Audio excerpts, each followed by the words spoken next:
ये चैनल केवल मनोरंजन के लिए है। हम किसी भी तरह के अंधश्रद्धा को बढ़ावा नहीं देते। नरेश, जीत, चेतन और सुजीत ये चारों बहुत अच्छे दोस्त थे। चारों दोस्त नदी किनारे कैंप लगाकर वहां के शुद्ध वातावरण में कुछ दिन रहने आए थे। एक रात चारों जन कैंप फायर जलाकर उसके इर्द गिर्द बैठे हुए थे। बगल में ही टेंट लगा हुआ था। चारों बहुत खुश थे। चल भाई चेतन, अपना गाना शुरू कर और सारा माहौल रंगीन कर दे। अभी शुरू कर देता हूं। अरे रुको चेतन, आज गाना बजाना नहीं, कुछ और करते हैं। जैसे कि क्या? रात का समय है और यहाँ आसपास हमारे सिवा कोई नहीं है। हाँ तो तो क्यों ना हॉरर कहानियां हो जाए। हमारे हर एक के जीवन में ऐसी घटना तो घटती ही है जिससे हमें डर लगा हो, या फिर एक ऐसा डरावना हादसा जिसे हमने आज तक किसी को बताया नहीं। बात में तो तेरे दम है, तो तय रहा। आज रात का माहौल रंगीन नहीं, डरावना करते हैं।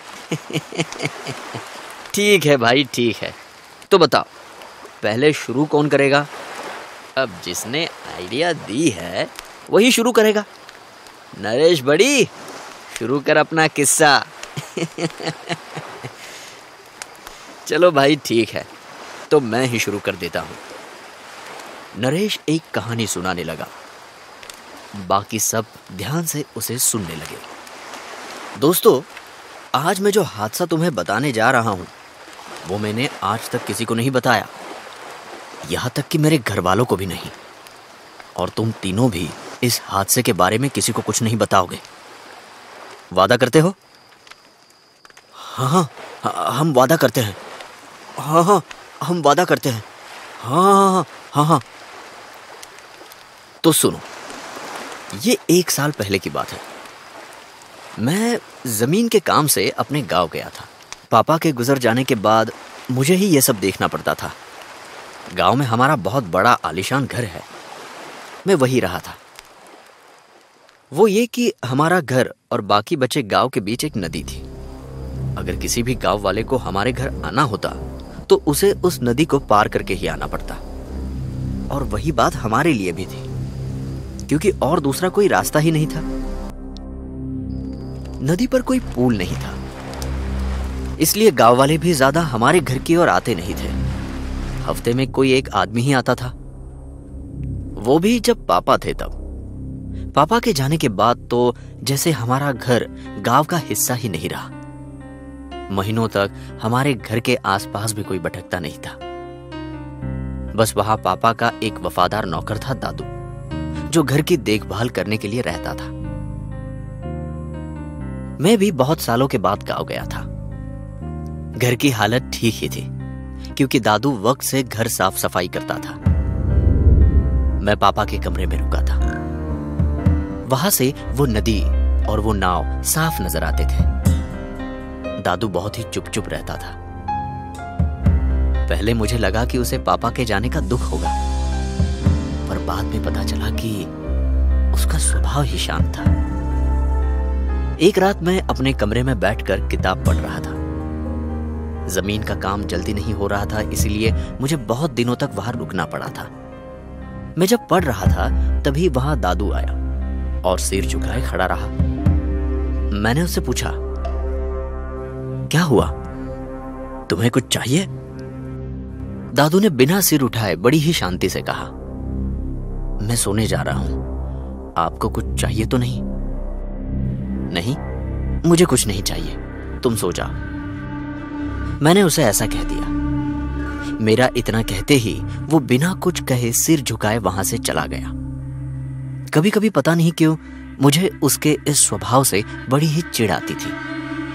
एक अपमान सा लगता था, पर मैंने उसके तरफ ध्यान न देकर फिर से किताब पढ़ना शुरू कर दिया। अचानक मेरी नजर खिड़की के बाहर नदी के पास गई, और जो मैंने देखा उसे देखकर मुझे बहुत ही अजीब लगा। क्या देखा तुमने? भूत? नहीं, वहां नदी में कोई आदमी नाव में बैठकर हमारी तरफ आ रहा था।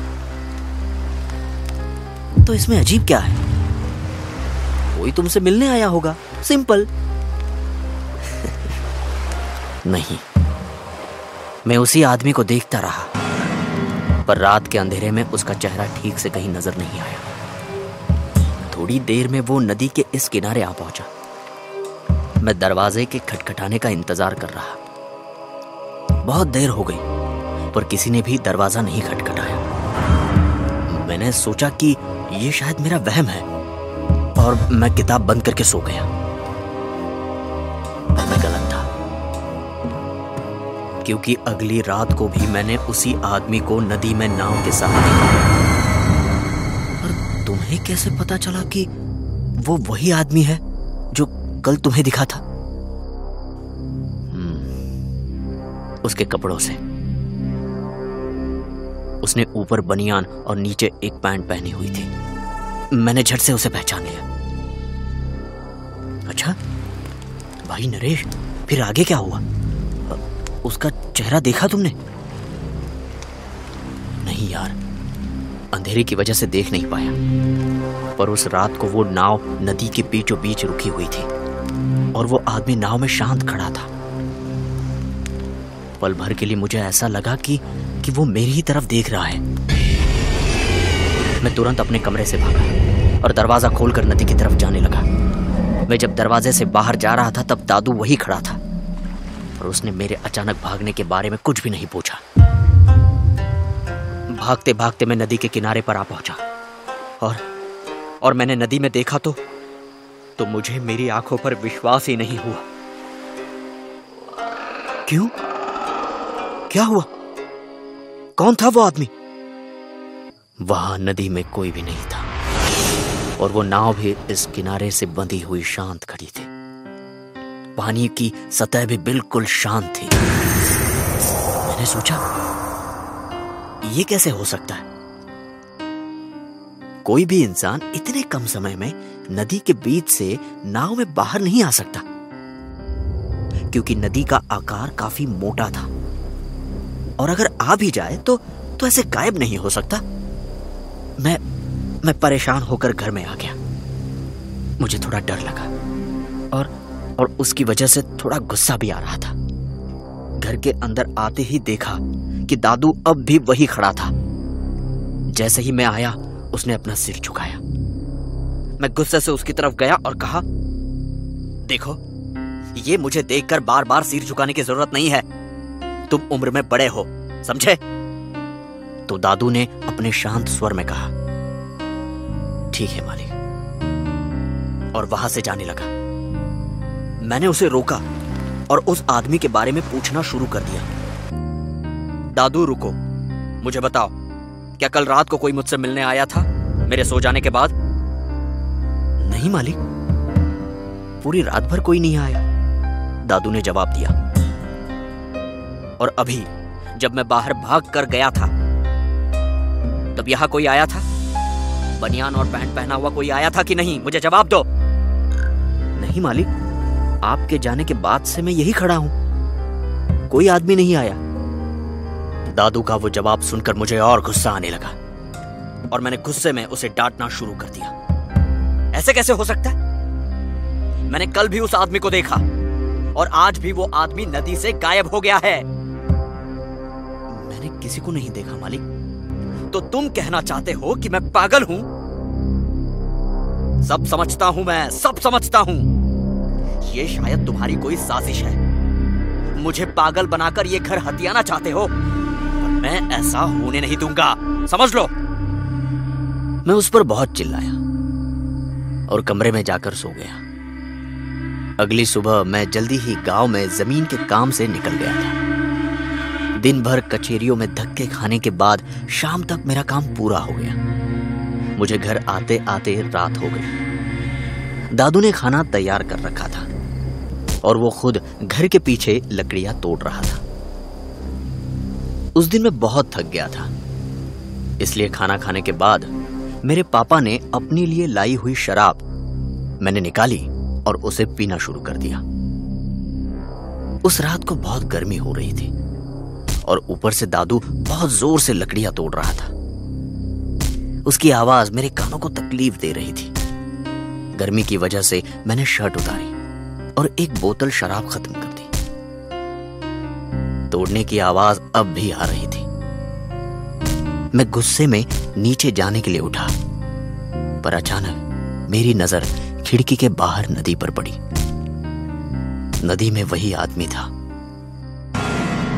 इस बार मैंने देखा कि वो नाव में नदी के बीच में रुका हुआ था और अचानक उसने नाव में से एक बैग निकाला और नदी में फेंक दिया। सबसे डरावनी बात यह थी कि पानी की जरा सी भी आवाज नहीं आई। इस बार भी मैं दौड़कर नीचे जाने लगा, पर शराब मुझ पर बहुत हावी थी। मैं नशे में था। मैं दौड़ता हुआ दादू के पास गया। जैसे ही मैं वहां पहुंचा, अचानक किसी परछाई ने मुझे धक्का दिया और भागकर दरवाजे की तरफ जाने लगी। उसके पीछे अचानक वो आदमी कुराड़ी लेकर दौड़ता हुआ नजर आया। मुझे देखकर दादू भी उस आदमी को देखने लगा। परछाई वाला आदमी दरवाजे की चौखट से टकराया और नीचे गिर गया। उस आदमी ने उस परछाई के सिर पर जोर से वार किया और सामने वाली दीवार पर खून की एक रेखा सी उड़ी। दादू और मैं उस दिन खून को देखते ही रह गए, पर अचानक वो दोनों वहां से गायब हो गए। मैं गुस्से और नशे में दादू की ओर बढ़ा और कहा, देखा, मैंने कहा था ना, कोई आदमी है जो मुझे दिखा था। अब तो यकीन हुआ ना। देखो, हमारे सामने एक आदमी ने किसी का खून कर दिया है। वो दादू सिर्फ डरी हुई निगाहों से मेरी तरफ देख रहा था। मैं अपना आपा खो चुका था। मैं दादू पर टूट पड़ा। मैंने पास में पड़ी हुई कुराड़ी उठाई और उसे मारने के लिए हाथ उठाया। मुझे ऐसे आता देख दादू भागने लगा। भागते भागते वो दरवाजे के बाहर जाने लगा और चौखट से टकराकर नीचे गिर गया। मैं भागता हुआ गया और गुस्से से जोर से उसके सिर पर वार किया। खून दीवार पर। दादू मरते ही मैं थोड़ा होश में आया और दादू की लाश को देखकर बहुत डर गया। मैंने इसकी लाश को छिपाने का तय किया। मैं ऊपर गया और कुछ ढूंढने लगा। इतने में मुझे मेरा बैग दिखा। मैंने अंदर के सारे कपड़े निकाले और खाली बैग लेकर नीचे आया। दादू की लाश को बैग के अंदर भरकर नदी की तरफ घसीटने लगा। मेरा नशा पूरी तरह से उतर चुका था। मैंने बैग को नाव में रखा और नाव को नदी के बीचों बीच में ले गया। मैं शांति से खड़ा रहकर पानी की तरफ देखता रहा। तभी अचानक मुझे याद आया कि यह नजारा मैंने पहले भी देखा हुआ है। मेरा ध्यान मैंने पहने हुए बनियान और पैंट पर गया और फिर हिम्मत करके मैंने घर की तरफ देखा तो मैं बहुत डर गया। मैंने देखा कि कोई मेरे कमरे की खिड़की से देख रहा है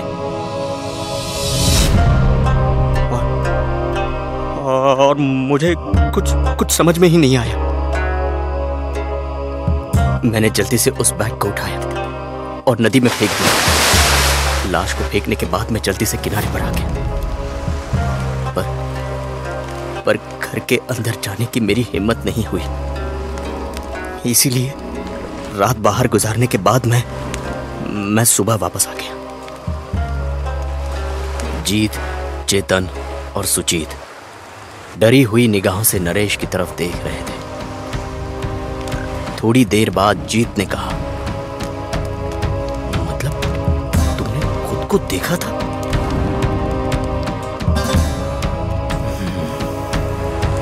शायद हाँ, पर तुम ये कहानी मरते दम तक किसी को नहीं बताओगे।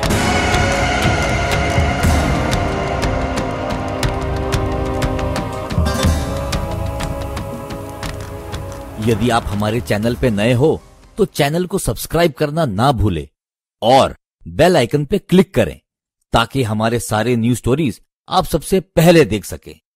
अगर आपको ये स्टोरी अच्छी लगी हो तो लाइक करें और हमें कमेंट करके ये बताएं कौन सा पार्ट आपको बहुत पसंद आया और अपने दोस्तों के साथ शेयर करना ना भूलें। आप हमें फेसबुक और इंस्टाग्राम पेज पर भी फॉलो कर सकते हैं @SkullTales।